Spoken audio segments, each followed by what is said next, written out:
बिस्मिल्लाहिर्रहमानिर्रहीम। अस्सलामुअलैकुम। Welcome to my YouTube channel cooking with Saba. उम्मीद है आप सब खैर खैरियत से होंगे। आज की हमारी रेसिपी है चिकन शामी कबाब, जो कि मैं बनाकर सेल भी करती हूँ और लोग बहुत पसंद करते हैं। अगर आप भी ये काम करती हैं तो मेरी इस रेसिपी को ज़रूर ट्राई करें। आपके कस्टमर्स को ये रेसिपी बहुत पसंद आएगी।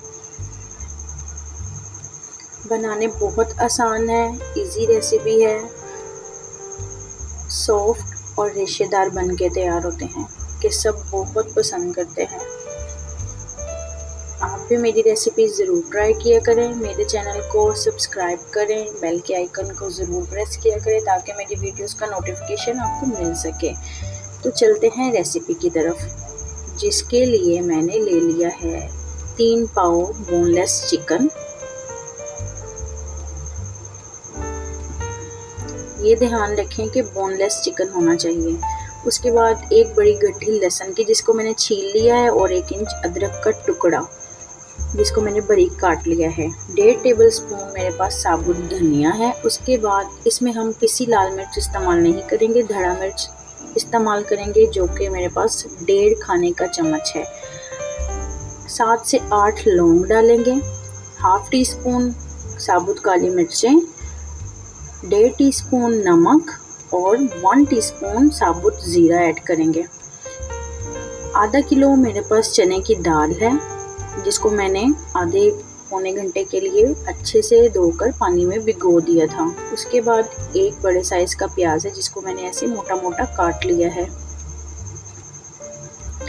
अब एक प्रेशर कुकर लेंगे, उसमें अपनी हम दाल ऐड कर देंगे और सारे मसाले ऐड कर देंगे जो कि मैंने आपको बताए थे, और हाफ टी स्पून हम दालचीनी का पाउडर ऐड करेंगे इसमें। और पानी हम इतना ऐड करेंगे कि हमारी सारी चीज़ें पानी में डिप हो जाएं। या आप 1 लीटर पानी का इस्तेमाल कर सकते हैं। अब हम इसको मीडियम फ्लेम पे 25 मिनट के लिए पकाएंगे। माशाल्लाह से देखें हमारा मिक्सचर कितने अच्छे से रेडी हो गया है, पानी भी ड्राई हो गया है और हर चीज़ अच्छे से कुक भी हो गई है। हमारा मिक्सचर आप ध्यान रखें कि बहुत ज़्यादा ड्राई नहीं होना चाहिए। जब हमारा मिक्सचर बहुत ज़्यादा ड्राई होता है तो हमारे शामी कबाब बहुत ड्राई से बनते हैं, जो कि खाने में बिल्कुल भी अच्छे नहीं लगते। अब हम दाल में से चिकन को अलग करेंगे और उसके इस तरह रेशे करते जाएंगे सारे चिकन के। इसीलिए हम बोनलेस चिकन इस्तेमाल करेंगे। आप इस रेसिपी को ज़रूर ट्राई करें, आपको बहुत पसंद आएगी। सारे चिकन के हमने रेशे अलग अलग कर लिए हैं। अब हम दाल को अच्छे से पीसना स्टार्ट करेंगे। आप चाहें तो इसको चॉपर में भी ब्लेंड कर सकते हैं। मैं इसको इसी तरह मिक्स करूँगी।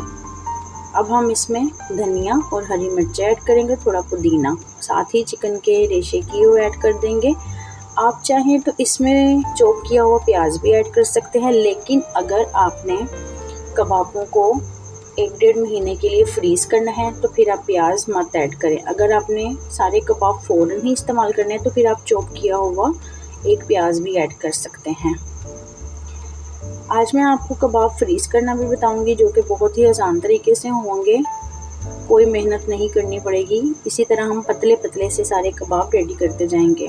कोशिश किया करें कबाब का साइज़ नॉर्मल रखें और इसको बहुत ज़्यादा मोटा मत बनाया करें। थोड़े पतले कबाब रखें, क्योंकि ये फ्राई होकर उतने ही खाने में क्रिस्पी और मज़े के लगते हैं। अगर मोटे कबाब हों तो ज़्यादा अच्छे नहीं लगते। इसी तरह सारे शामी कबाब हम रेडी करते जाएंगे। माशाल्लाह से काफ़ी क्वांटिटी में हमारी कबाब रेडी हो जाएंगे। हाथों को अच्छे से क्लीन कर लिया करें। आप चाहे तो ऑयल से ग्रीस भी कर सकते हैं। माशाल्लाह से हमारे सारे कबाब रेडी हो गए हैं। 4-5 कबाब मैंने लंबाई की शेप में भी बनाए हैं। अब मैं आपको इनको फ्रीज़ करने का तरीका बताती हूँ। एक टिफ़िन बॉक्स लें, उसके अंदर शामी कबाब ऐड करें, उसके ऊपर अपना एक प्लास्टिक का शॉपर ऐड करें, उसको कटिंग कर लें साइडों से। इसी तरह कबाब ऐड करते जाएं। ध्यान में रखें कि आपके कबाब का मिक्सचर बिल्कुल ठंडा होना चाहिए।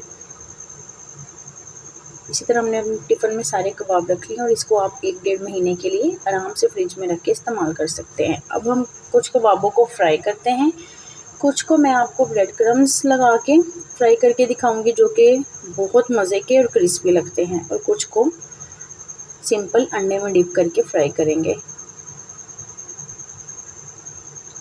इसी तरह आप ब्रेड क्रम्स लगाकर भी फ्रीज़ कर सकते हैं अगर आपको अच्छे लगते हैं, नहीं तो सिंपल अंडे में भी फ्राई कर सकते हैं।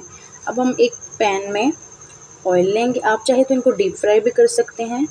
मैं इनको शैडो फ्राई करूँगी, डीप फ्राई नहीं करूँगी, क्योंकि हमारे घर में ऑयल कम इस्तेमाल किया जाता है। अब मैं ब्रेड क्रम्स वाले कबाब ऐड करूँगी और इनको भी लाइट गोल्डन से अच्छे से मीडियम फ्लेम पे फ्राई कर लेंगे। देखिए हमारे कितने खूबसूरत और क्रिस्पी कबाब तैयार हुए हैं। अब हम इसको टेस्ट करेंगे।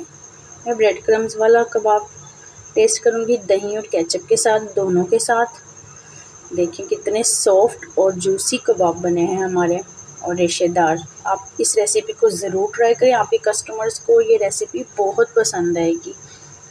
मेरे चैनल को ज़रूर सब्सक्राइब करें, वीडियोस को लाइक ज़रूर किया करें और एंड तक वॉच किया करें, ताकि आपको हर चीज़ अच्छे से समझ आ जाए।